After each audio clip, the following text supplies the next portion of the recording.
पूर्णिमा की रात में चांद की रोशनी पूरे गांव पर पड़ रही थी। पूरा गांव शांति से सो रहा था।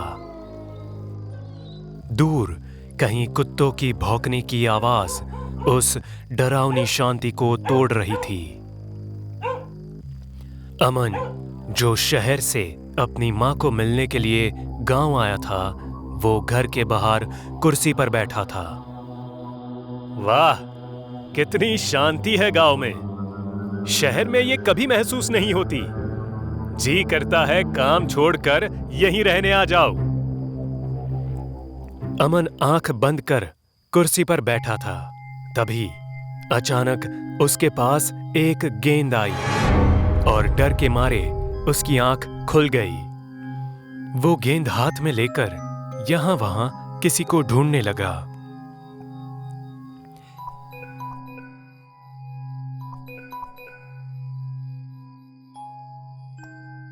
इतनी रात को कौन खेल रहा है इस गेंद से? अमन वापस घर के अंदर जाने लगा। तभी उसे पीछे से किसी की आहट सुनाई दी। उसने मुड़कर देखा तो 15-16 साल का एक लड़का घर के सामने खड़ा था। वो लड़का दिखने में बहुत सुंदर था। उसकी नजर अमन के हाथ में जो गेंद थी उस पर थी। अमन उस लड़के की तरफ बढ़ा और अरे, कौन हो तुम? और इतनी रात को यहां क्या कर रहे हो? उस लड़के ने कुछ जवाब नहीं दिया, बस उस गेंद को घूरता रहा। तुम्हें इतनी रात को ऐसे बाहर अकेले नहीं खेलना चाहिए। कहां रहते हो तुम? उस लड़के ने अमन की तरफ मुस्कुराकर देखा और दोनों हाथ फैलाकर गेंद मांगने लगा। अमन ने भी मुस्कुराकर उसे वो गेंद दे दी। जैसे ही उस लड़के ने गेंद ली, वो वहां से भागा और अंधेरे में कहीं गायब हो गया। अमन, खाना तैयार है बेटा, आ जाओ। मां की आवाज सुनकर अमन घर के अंदर चला गया। बेटा, कल जाना जरूरी है क्या? 1-2 दिन और रुक जाते तो मुझे अच्छा लगता। नहीं मां, मेरा जाना जरूरी है। बहुत सारा काम बाकी है। सुबह जल्दी उठकर चला जाऊंगा। तभी अमन को उसके बॉस का फोन आता है। Hello sir. अमन, एक अर्जेंट काम आ गया है। तुम्हें कल ही ऑफिस आना होगा। मां, एक बुरी खबर है। मुझे आज रात को ही निकलना होगा। खाना खा के चला जाऊंगा। नहीं, बिल्कुल नहीं। चाहे तो तू कल सुबह निकल जाना, पर आज रात को नहीं। पर क्यों मां? बेटा, आज पूर्णिमा की आखिरी रात है और आज रात वो चुड़ैल माँ बेटे बाहर घूमते हैं। हर पूर्णिमा की आखिरी रात को एक इंसान गांव से गायब हो जाता है। इसलिए अंधेरा होते ही घर के बाहर कोई नहीं निकलता। आज मत जा बेटा। ऐसा कुछ नहीं होता मां। बेटा, ये सच है। कुछ दिन पहले तुम्हारा दोस्त राम जी ऐसे ही गायब हो गया था। किसी को कुछ पता नहीं लगा कि अब वो कहाँ है। मेरी बात मान ले बेटा, आज नहीं कल सुबह चले जाना। हाँ? मुझे कुछ नहीं होगा मां, तुम चिंता मत करो। मां की बात को अनसुना करके अमन रात को ही शहर जाने के लिए निकल पड़ा। बस स्टॉप पास में ही होने के कारण उसने चल के जाने का फैसला किया। अमन सुनसान रास्ते पर अकेला ही डर डर के चल रहा था। अमन बस स्टॉप पर पहुंचते ही एक लकड़ी की बेंच पर बैठ गया। दूर दूर तक कोई इंसान नजर नहीं आ रहा था। वो घबराते हुए बस का इंतजार करने लगा। तभी अचानक अमन को पीछे झाड़ियों में कुछ हलचल सुनाई दी। वो बहुत डर गया। कौन है? कौन है वहां? बाहर आओ। झाड़ियों में से वो छोटा लड़का हाथ में एक बक्सा लेकर बाहर आया और बेंच पर बैठ गया। तुम तो वही हो ना? वहां क्या कर रहे थे? मेरी गेंद वहां चली गई थी, इसलिए मैं वहां गया था। आइए, बैठिए यहाँ। अमन उसके बगल में जाकर बैठ गया। तुम अकेले हो या कोई है तुम्हारे साथ? मेरी माँ मेरे साथ थी, पर वो मेरे लिए और खिलौने लाने गई है। कहाँ? पता नहीं। अमन को समझ नहीं आ रहा था कि वो क्या करे। छोटा लड़का उसके बक्से को आगे करके बोलता है, आप मेरे खिलौने देखोगे? ये रहे, बहुत सारे हैं। बक्से में कई प्रकार के इंसानों के पुतले थे। लड़का एक एक करके अमन को दिखा रहा था। अमन ने एक पुतला उठाया और बोला, अरे ये पुतला तो बिल्कुल मेरे दोस्त राम जी की तरह दिखता है, जो कुछ दिन पहले गांव से गायब हो गया था। ये तुम्हें कहां से मिला? पता नहीं, मेरी माँ कुछ दिन पहले ही इसे गांव से लेकर आई थी। अमन डर के मारे सोच में पड़ गया।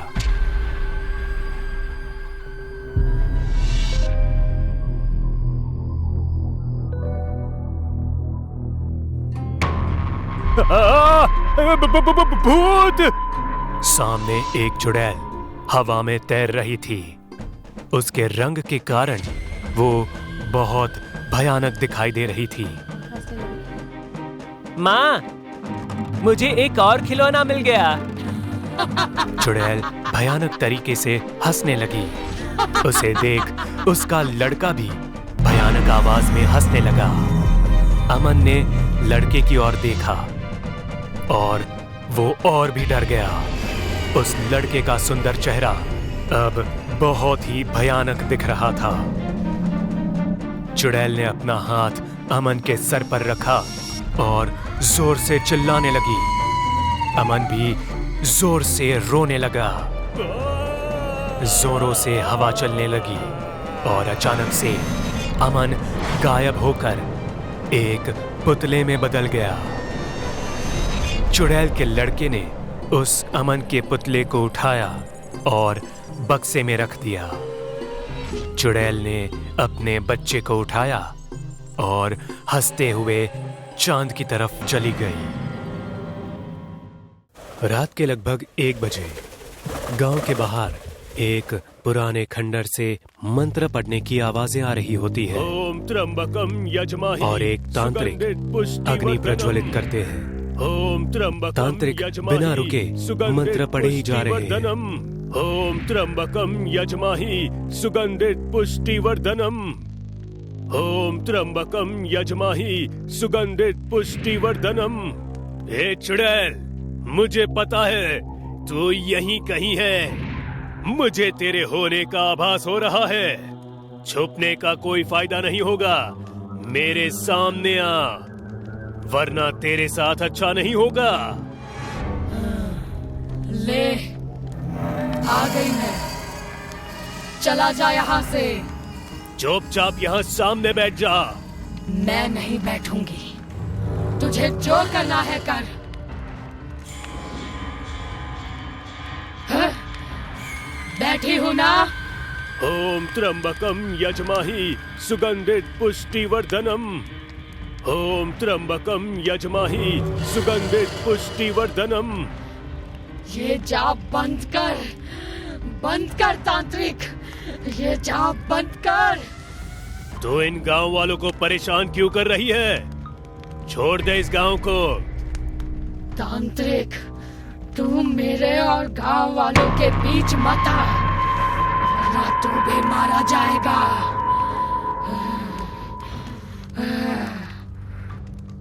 ओम त्र्यंबकम यजमहि सुगंधित पुष्टिवर्धनम। ओम त्र्यंबकम यजमहि सुगंधित पुष्टिवर्धनम। बंद कर। चुड़ैल अपनी शक्ति से तांत्रिक को यहाँ वहां पटक रही थी। तांत्रिक मंत्रों का जाप और जोर जोर से करने लगे। चुड़ैल अपने हाथ पैर पटकने लगी और सिंदूर को हवा में उड़ाने लगी। महाकाली के आदेश से मैं तुझे वश में करता हूँ। ये तूने अच्छा नहीं किया तांत्रिक। अब से तू मेरे वश में रहेगी। मैं इस गांव को श्राप देती हूँ। मैं वापस आऊंगी दुल्हन बनकर और इस गांव को बर्बाद कर दूंगी। कोई नहीं बचेगा, कोई भी नहीं बचेगा।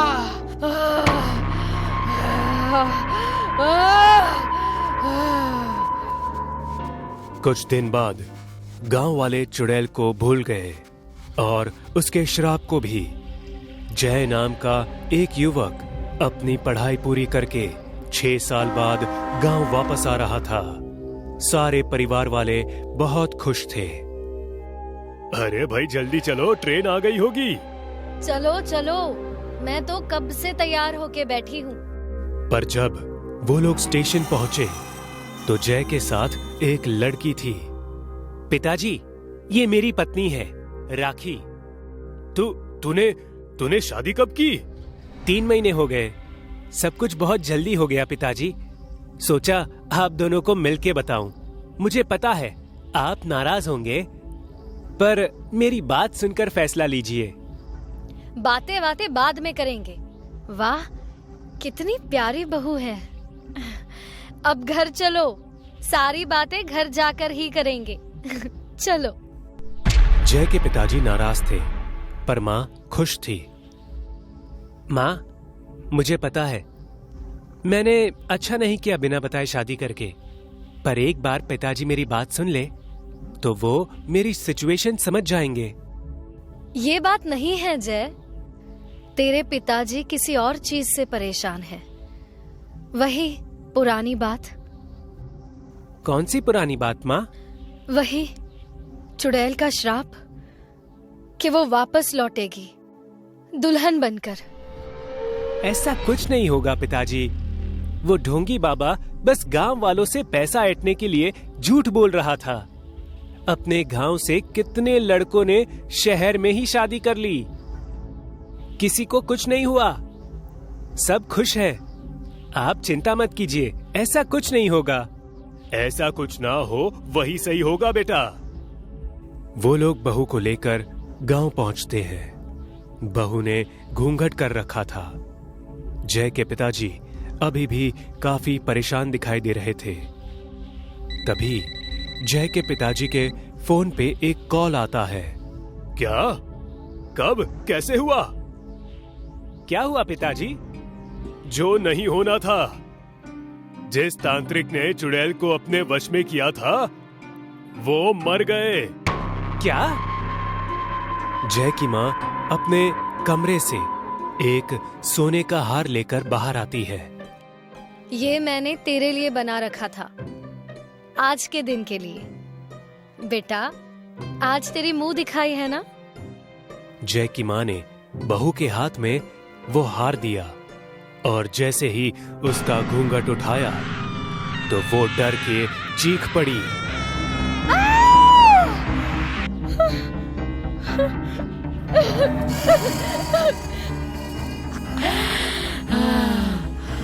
मैं आ गई। दुल्हन चुड़ैल बन चुकी थी और चुड़ैल जोर जोर से हंस रही थी। जय की माँ चुड़ैल को देख के रूम के बाहर भागने की कोशिश करती है। तभी दरवाजा बंद हो जाता है। मुझे जाने दो, मुझे जाने दो, मुझे जाने दो। इतने सालों के बाद फिर से आजाद हो गई मैं। चुड़ैल माँ के बाल पकड़ के यहाँ से वहाँ पटकती है। साड़ी का पल्लू उसके गले में फंदा बनकर उसे मारने लगी। तभी पिताजी दरवाजा खटखटाते हैं। चुड़ैल माँ को पंखे से लटका देती है। भगवान दरवाजा खोलो। चीख की आवाज से डर के पिताजी जोर से दरवाजे को धक्का देते हैं और सामने का मंजर देखकर वो सुन्न पड़ जाते हैं। पंखे में जय की माँ की लाश लटकी थी। अरे ये क्या हो गया? चुड़ैल रूम के एक कोने में बैठी थी। अब कोई फायदा नहीं, वो मर गई है।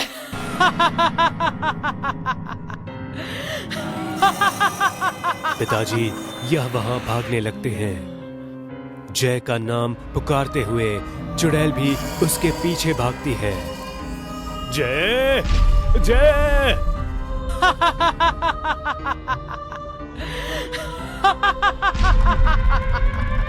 भागते हुए पिताजी गिर जाते हैं। चुड़ैल पिताजी के ऊपर बैठ जाती है और अपने नाखून से पिताजी की छाती फाड़ देती है। पिताजी जोर से चीखते हैं।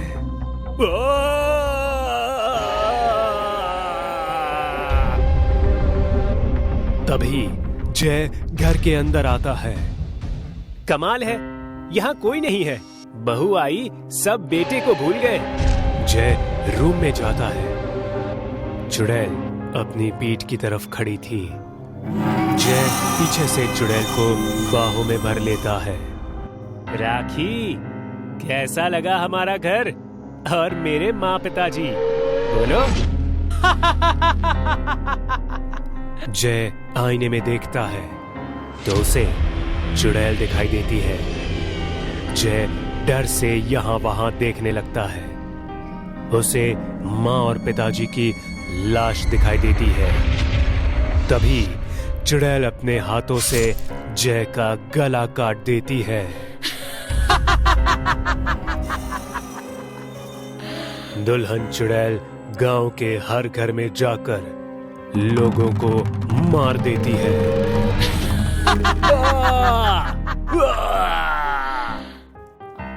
सारे गांव वाले मारे गए। गांव फना हो गया। मैंने कहा था मैं वापस आऊंगी दुल्हन बनकर। अब कोई निकाल के दिखाओ मुझे इस गांव से।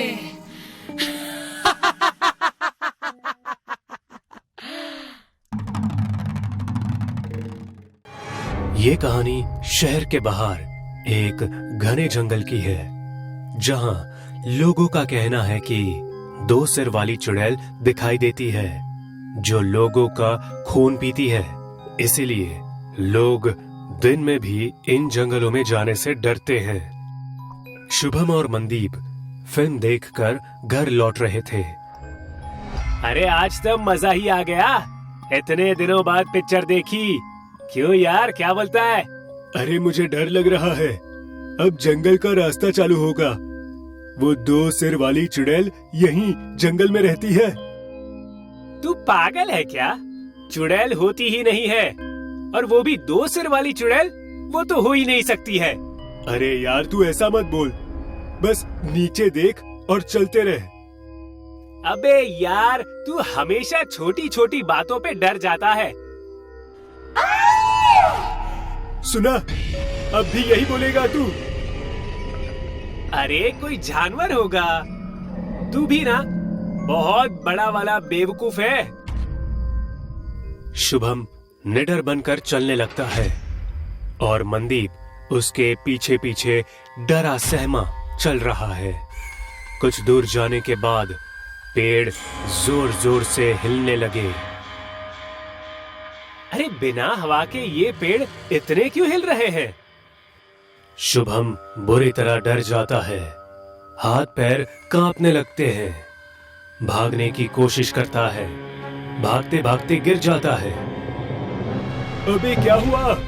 पेड़ के ऊपर देख। पेड़ के ऊपर दो सिर वाली चुड़ैल थी। अच्छा, मुझे डरा रहा है। चुपचाप चल, मैं डरने वाला नहीं हूँ।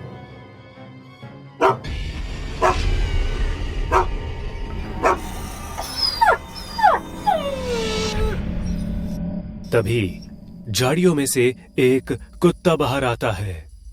कुत्ता जख्मी है। कुत्ते को देखकर शुभम और डर गया। उसके माथे से पसीना टपकने लगा। जरूर 2 सिर वाली चुड़ैल ने ही कुत्ते को काटा है। चुप ओए, कोई जंगली जानवर होगा। छोड़, जल्दी निकलते हैं यहाँ से, जंगल बस खत्म ही होने वाला है। दोनों जल्दी जल्दी चलने लगते हैं। पेड़ भी जोर जोर से हिलने लगता है। दोनों की नजर पेड़ के ऊपर बैठी 2 सिर वाली चुड़ैल पे जाती है। डर से दोनों भागने लगते हैं। चुड़ैल भी एक पेड़ से दूसरे पेड़ पर छलांग मारती है। चुड़ैल पेड़ से नीचे आ जाती है और अपने हाथ और पांव दोनों से भागने लगती है। अरे ये क्या हो रहा है? भागो! दोनों दोस्त चिल्लाते हुए जंगल पार कर लेते हैं और पीछे देखते हैं, उन्हें 2 सिर वाली चुड़ैल नहीं दिखाई देती। मरते मरते बचे हैं आज। जो हादसा शुभम मनदीप के साथ हुआ वो जल्द ही आग की तरह पूरे शहर में फैल जाता है।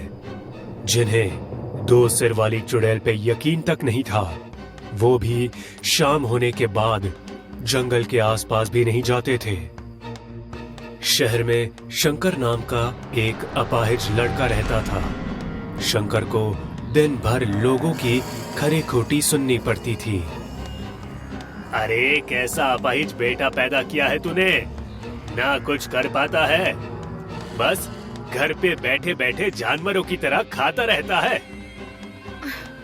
ऐसा कोई बोलता है क्या अपने बेटे को? नहीं माँ, बोलने दो, मैं अपाहिज तो हूँ ना। हाँ तू है, कहीं जाके मर क्यों नहीं जाता? भगवान करे वो 2 सिर वाली चुड़ैल ही तुझे खा जाए, कम से कम उसका तो पेट भरे। आप भी ना कुछ भी अनाप शराब बोले जा रहे हैं। उस रात शंकर घर से जंगल की तरफ चला जाता है, जहाँ लोग दिन में भी जाने से डरते हैं। 2 सिर वाली चुड़ैल, आजा, मुझे खा ले, मैं यही हूँ, खा ले मुझे। काफी समय हो गया पर फिर भी कोई नहीं आया। लगता है कोई 2 सिर वाली चुड़ैल नहीं है। लोग ऐसे ही डराते हैं। अगर होती तो अभी तक मैं मर जाता। तभी जंगल से किसी के चलने की आवाज आती है। शंकर डर के पीछे घूमता है।